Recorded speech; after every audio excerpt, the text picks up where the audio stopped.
असे भगाटे. सध्या मी निवृत्त आहे आणि नांदणीतच माझं वास्तव्य आहे. तर प्रकाश कराळे, प्रकाश उर्फ अशोक कराळे हे माझे मित्र, म्हणजे लहानपणापासूनचे ते आमचे मित्र. आणि अशोकचे जे वडील आहेत अण्णासाहेब महादेव कराळे यांच्या नावाने त्यांनी आज ट्रस्ट या ठिकाणी चालू केलेला आहे. आणि त्या ट्रस्टच्या माध्यमातून या नांदणी गावामध्ये वृद्धाश्रमाच्या दृष्टिकोनातून वृद्धांना एक आधार देता यावा यासाठी आधार वृद्धाश्रम त्यांनी स्थापन केलेला आहे. आणि त्याच्या पाठीमागचा मूळ उद्देश जो काही आहे, हा उद्देश अशाच प्रकारचा आहे की आज जी काही एक सामाजिक मानसिकता तयार होत चाललेली आहे, घरामधील घरपण हे नष्ट होत चाललेलं आहे. पूर्वी जी काही एकत्र कुटुंब पद्धती होती, या एकत्र कुटुंब पद्धतीला कुठंतरी एक छेद निर्माण झालेला आहे. आणि हा जो छेद निर्माण झालेला आहे त्याचा परिणाम घरातीलच व्यक्तीवर हा प्रामुख्याने होतोय. लक्षात घ्या, जोपर्यंत घरातील व्यक्ती किंवा कर्तबगार जरी ती व्यक्ती असेल तरी ती व्यक्ती जोपर्यंत घरामध्ये मिळवती असते तोपर्यंतच त्या घरामध्ये त्या व्यक्तीला प्रामुख्याने एक आदराचं एक चांगलं स्थान त्या ठिकाणी असतं. लक्षात घ्या. परंतु ती व्यक्ती ज्यावेळी निवृत्त होईल किंवा वृद्धत्वाच्या उंबरठ्यावर येऊन ठेपेल त्यावेळी त्या व्यक्तीचं त्या घरातील स्थान हे हळूहळू नष्ट होत चाललेलं आहे. लक्षात घ्या. आणि आज समाजापुढे हा एक फार मोठा प्रश्न निर्माण झालेला आहे की वृद्ध जे आहेत या वृद्धांचं पालनपोषण, वृद्धांची जोपासना ही फार महत्वाची बाब आज होऊन गेलेली आहे. आणि आज या ठिकाणी पाहत असताना या अलीकडच्या या पुरोगामित्व ज्याला आपण म्हणतो किंवा आधुनिक ज्याला म्हणतो, यांच्यामध्ये हे जे वृद्ध आहेत या वृद्धांना एक टर्म वापरली जाते आणि ती टर्म म्हणजे डस्टबिन असं वापरलं जातं. लक्षात घ्या. आणि ही अत्यंत खेदाची बाब आहे की आपल्याच घरातील ते कोणीतरी वडीलधारी आहेत, त्यांच्याच पोटी आपण जन्माला आलेलो आहोत आणि त्यांना आपण प्रामुख्याने एक डस्टबिनची उपमा म्हणजे घरातील कचरा कुंडीची उपमा आपण देतो. हे खरोखरच विचार करण्यासारखी बाब आज या समाजासमोर निर्माण झाली आहे. लक्षात घ्या. आणि म्हणूनच अशा प्रकारचे जे काही वृद्ध आहेत या वृद्धांना आधार देण्याच्या एक भावनेच्या पोटी, एक सामाजिक भावनेच्या पोटी आपल्या वडिलांच्या पाठीमागे अशा प्रकारची एक गोष्ट आपण या ठिकाणी करावी, अशा प्रकारची भावना मनामध्ये घेऊन अशोकनी, प्रकाश कराळे यांनी या नांदणी गावामध्ये वृद्धाश्रमाची संकल्पना मांडलेली आहे. लक्षात घ्या.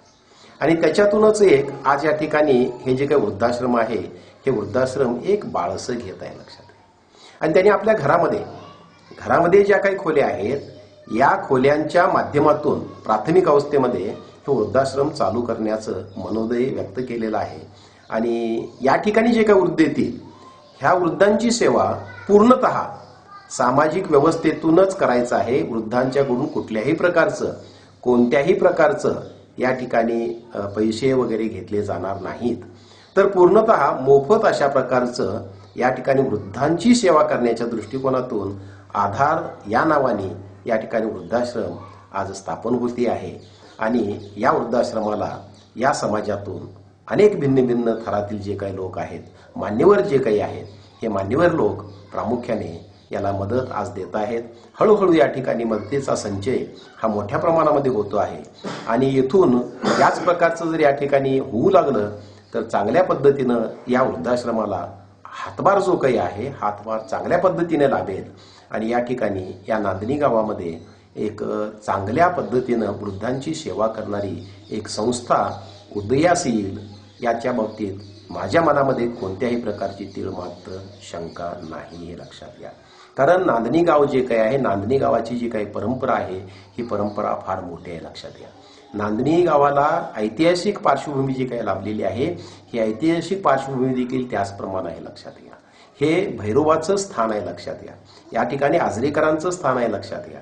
या ठिकाणी जिनसेन मठांचं स्थान आहे. लक्षात घ्या. या ठिकाणी नांदणी गावामध्ये काही मंदिरं आहेत, त्याच्यामधील प्रामुख्याने आपल्याला मारुती मंदिराचा देखील उल्लेख करता येईल की त्याचा संबंध कुठेतरी रामायणाशी येतो. लक्षात घ्या. तर अशा प्रकारची एक ऐतिहासिक भूमी लाभलेल्या या नांदणी गावाच्या या पवित्र भूमीमध्ये अशा प्रकारचं एक चांगलं कार्य आज या आधार वृद्धाश्रमाच्या माध्यमातून या ठिकाणी एक रूप घेत आहे, एक बाळसं घेत आहे. लक्षात घ्या.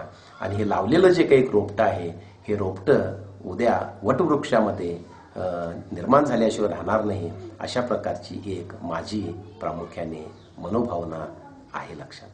राजू महादेव उर्फ महादेव दत्तात्रय निशांदर नांदणीचा आहे, जे आमचे गल्लीतले शेजारी माझे आमचे मित्र अशोक अण्णासाहेब कराळे यांनी जो हा आधार वृद्ध सेवाश्रम हा जो कार्यक्रम हाती घेतलेला आहे तो खरोखर एक समाजात आणि एक आपल्या ह्याच्यामध्ये ते म्हणजे एक आदर्श घेण्यासारखा तो कार्यक्रम आहे.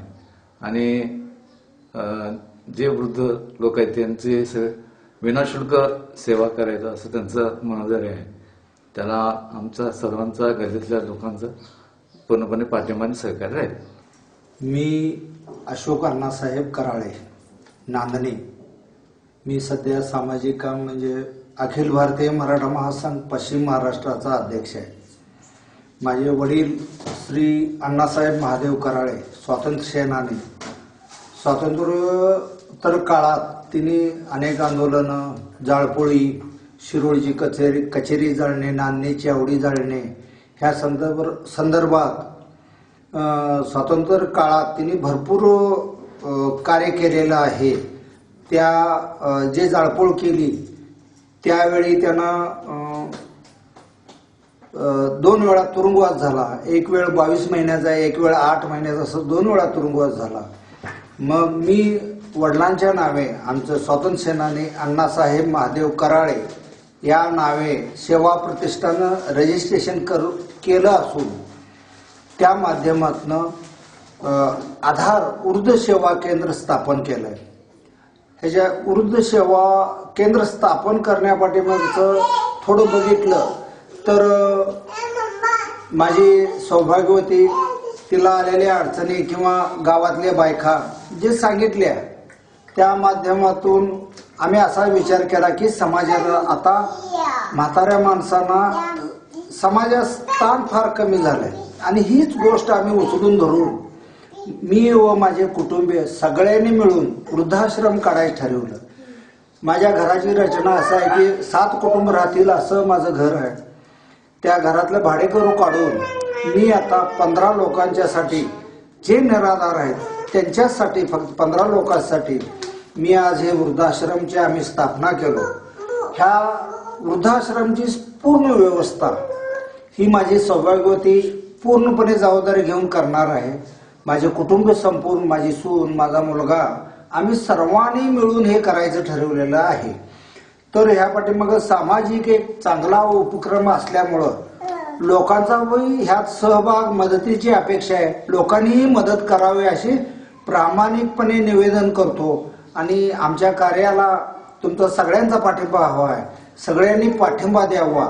वृद्ध जर निराधार वृद्ध असलं तर लावून द्यावं एवढी विनंती करतो.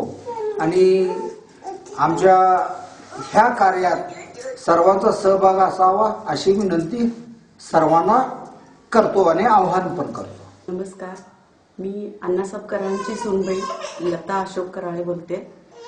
आणि मी